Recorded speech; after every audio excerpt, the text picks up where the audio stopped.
Kong सीना की made उसका हाथ पकड़ते हुए कहती है, ओह हेवंस के लिए प्लीज़ योर हाइनेस आप वापस चले जाएं किंगडम में। तो वो उसको रोक रही थी, लेकिन कांग सीना वो तो जा रही थी। वो कहती है, नहीं मैं तुम्हारी बात क्यों मानूंगी।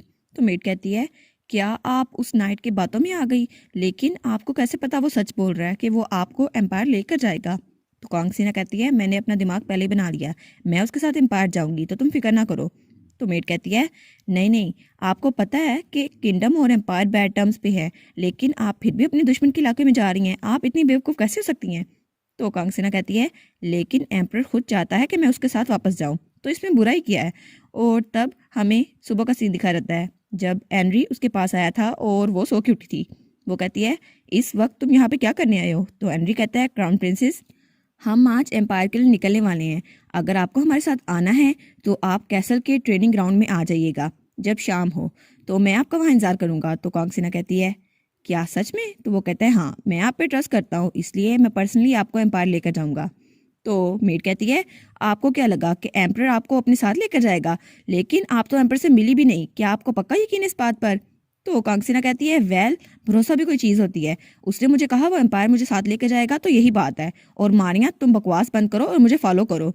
तो तब वो सोचती है, एक बार ईगो स्वार्ड मेरे हाथ में आ जाए ओरिजिनल स्टोरी की तरह, फिर तो केमन में मेरे प्यार में पड़ जाएगा और तब चीज़ें बड़ी अच्छी चल जाएंगी, मेरी सारी ख्वाहिशें पूरी हो जाएगी। और तब वो अपनी मेड की बात नहीं सुनती और वहाँ चली जाती है। तो मेड सोचती है, आखिर ये क्राउन प्रिंसेस इसको बात समझ क्यों नहीं आ रही, अगर ये वहाँ पर गई तो इसको बगावत की वजह से मरवाया भी जा सकता है, लेकिन अब मैं इसको कैसे बताऊँ, आखिर ये अपनी क्राउन प्रिंसेस की इतनी लग्जरी लाइफ छोड़कर वहाँ एम्पायर में क्या करने जा रही है। लेकिन क्या सच में ये वहाँ के एम्पर को सेड्यूस करना चाहती है। असल में तो इसको अपने हस्बैंड को सेड्यूस करना चाहिए, लेकिन ये ऐसा कर क्यों नहीं रही। और मुझे अभी तक सही से पता नहीं चला कि रोटन लाइफलाइन है किसकी, इसकी या लीना की, लीना पॉन्ड। और उसके बाद सीन चल जाता है और हमें एक पेज दिखा जाता है जहाँ लिखा था, मैं कुछ दिनों में वापस आ जाऊंगी टेम्पल से। और वो नोट था कांग सीना का। तो डेविड उस पेपर को उठाता है और दूर फेंक देता है। वो कहता है, इसकी हैंडराइटिंग देखकर ही मेरे सर में दर्द होने लग गया। तब उसे याद आती है लीना के डैड की। वो सोचता है, ड्यूक पॉन्ड इस वक्त अपना टाइम ले रहे हैं, उन्होंने कहा वो वापस जाएंगे और लीना को लेकर इधर आ जाएंगे, लेकिन मुझे उन पर भरोसा रखना चाहिए। और वो सोचता है, लीना तो बहुत ज़रा हर्ट हुई होगी ना, उसको कुछ टाइम चाहिए होगा खुद पे काबू पाने के लिए, और जब वो वापस आएगी तो मैं उसे मना लूंगा। और तब वो स्माइल करते हुए सोचता है, वेल कांगसीना के मुकाबले में ये टेंट्रम तो काफ़ी क्यूट लग रहा है। और तब वो सोचता है, जब मैं उससे पहली बार मिला था तो वो किसी प्लांट की तरह लगती थी, किसी एनिमल के बजाय, और वो तो बहुत ज़रा क्यूट और शांत थी। तब हमें लीना दिखाई जाती है जो कहती है, मैं यहाँ आपसे मिलने आई हूँ योर हाइनेस, और वो असली लीना पॉन्ड थी। तो क्राउन प्रिंस सोचता है, ड्यूक पॉन्ड की इतनी सारा बेटियां हैं, लेकिन उसने एक ऐसी बेटी भेजी जिसके लाल बाल हैं, एक ऐसी सिंबल जो किंगडम में बैड लक की अलामत है, क्या वो सच में इसकी शादी मुझसे करवाना चाहता है। तो वो सोचता है, ड्यूक पॉन्ड क्या वो मेरा मजाक उड़ाने की कोशिश कर रहा है। तो फिर वो कहता है, नहीं मुझे बस पावर की वजह से शादी करनी है, इसलिए मुझे ऐसी बातों पर ध्यान नहीं रहना चाहिए। तो लीना कहती है, योर हाइनेस मुझे अपना कंपेनियन चूज करने के लिए थैंक यू सो मच, मैं बहुत ज़रा खुश हुई। और तब वो स्माइल करते हुए ये बात कहती है। तो क्राउन प्रिंस बहुत ज़रा शोक होता है। वो कहता है, इसकी स्माइल कितनी ज़रा क्यूट है, और इसके गाल ये तो लाइट पिंक हो चुके हैं, और ऐसा फेस तो बहुत ज़रा अच्छा लग रहा है। मुझे तब पता नहीं था कि मैं प्यार में पड़ा हूँ या नहीं, लेकिन वो इमेज हमेशा मेरे दिमाग में बस कर रह गया।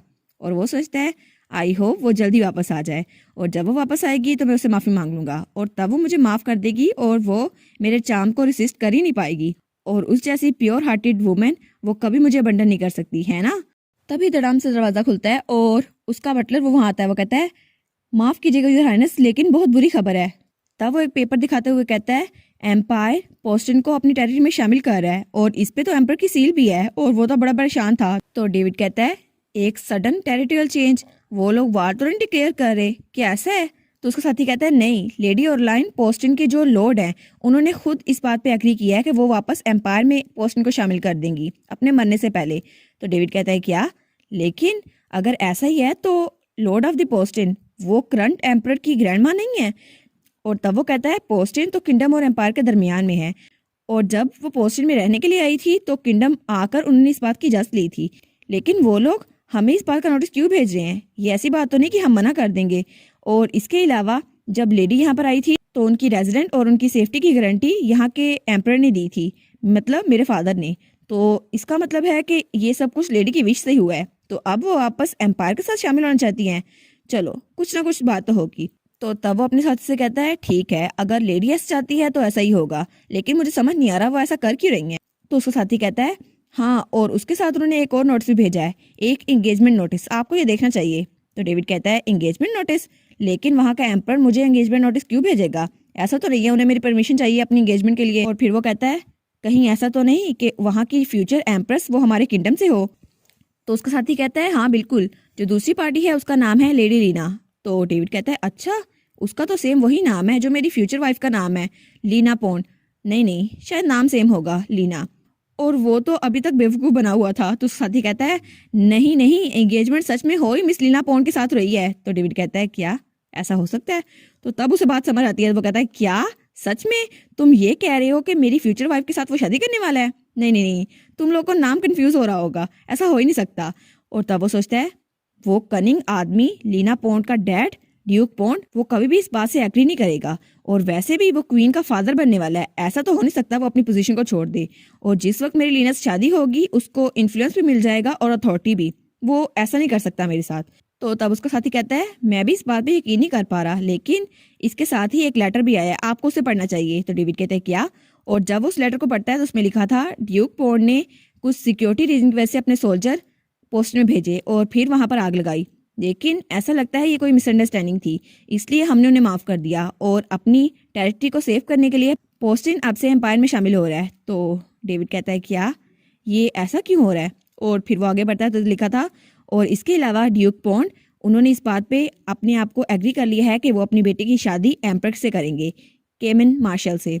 तो वो कहता है सच में उस आदमी ने मुझे धोखा दिया, ड्यूक पॉन्ड वो मुझे धोखा दे रहा है। और तब वो उस पेपर को मरोड़ता है और कहता है वेल, अगर ऐसा ही है तो उसको इस हालत का जिम्मेदार खुद होना होगा, उसे पता होना होगा उसने क्या किया है। तो वो चिल्लाते हुए कहता है अभी सारी फौज इकट्ठी करो, हम पोस्टन पे हमला करने वाले हैं, और उस विलनेस एम्प्रेस को उसको मैं अपनी वाइफ चुराने नहीं दूंगा, और वैसे भी लीना वहां एम्पायर नहीं जाना चाहिए, मैं उसको पोस्टन में पकड़ लूंगा। तो उसका साथी कहता है जैसे कि मैं आपको पहले बता चुका हूँ, पोस्टन में एक टेलीपोर्टेशन डिवाइस है जो कि एम्पायर के साथ कनेक्ट है, क्योंकि वहां पर एम्पीरियल टाइज बहुत ज्यादा थी। तो डेविड कहता है क्या? तो वो कहता है हाँ, ऐसा लगता है लेडी लीना वो पहले ही एम्पायर पहुंच चुकी है। तो डेविड कहता है सच में? ड्यूक पॉन्ड तुम गद्दार, मैं तुम्हें छोड़ूंगा नहीं, तुम मेरे साथ ऐसे कैसे कर सकते हो? और लीना वो एम्पर के साथ शादी करने वाली है? नहीं नहीं नहीं, मैं इसको कभी अलाउ नहीं करूंगा। और उसके बाद सीन चेंज होता है और हमें पोस्टिंग का सीन दिखा रहता है जहाँ लोग काम कर रहे थे और तब एम्पर दूर खड़ा उन्हें देख रहा था। वो सोचता है ऐसा ही लगता है जब लोग मेहनत करते हैं, और इनको देखकर तो मुझे बहुत ज़्यादा सुकून मिल रहा है, और इस नेशन के एम्पर के तौर पर मुझे कभी नहीं पता था कि लोग इतनी ज़्यादा मेहनत करते हैं, और इनको देखने का मेरा नज़रिया बिल्कुल ही अलग था।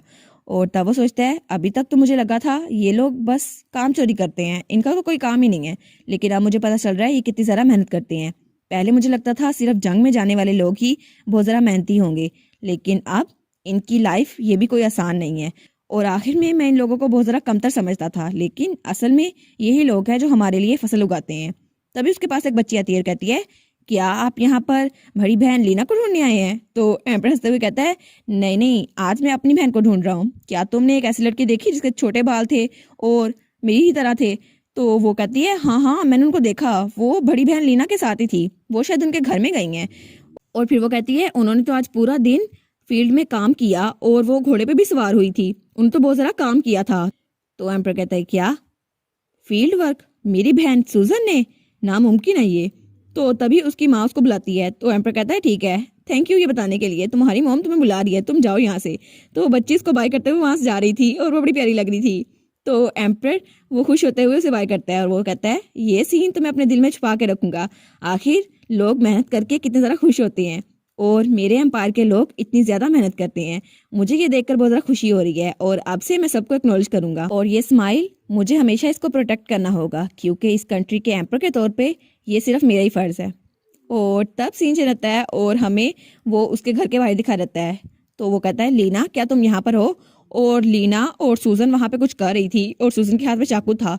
तो लीना कहती है 1 मिनट रुक जाओ केमन, अभी अंदर ना आना। तो वो कहता है क्या अंदर चल क्या रहा है?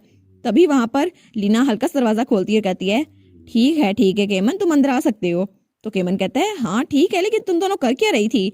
और तब वो अंदर आता है तो वो वहां देखकर बहुत ज़्यादा शौक हो जाता है, क्योंकि वहां पर हमारी लीना के हाथ में बुके था वो कहती है कि मन प्लीज़ मुझसे शादी कर लो। और फिर वो कहती है मैं तुम्हें हमेशा सपोर्ट करूंगी, बस तुम अपने आप को इस घर में ले आओ, हम लोग हंसी खुशी यहाँ पर रहेंगे बहुत लंबे अरसे तक।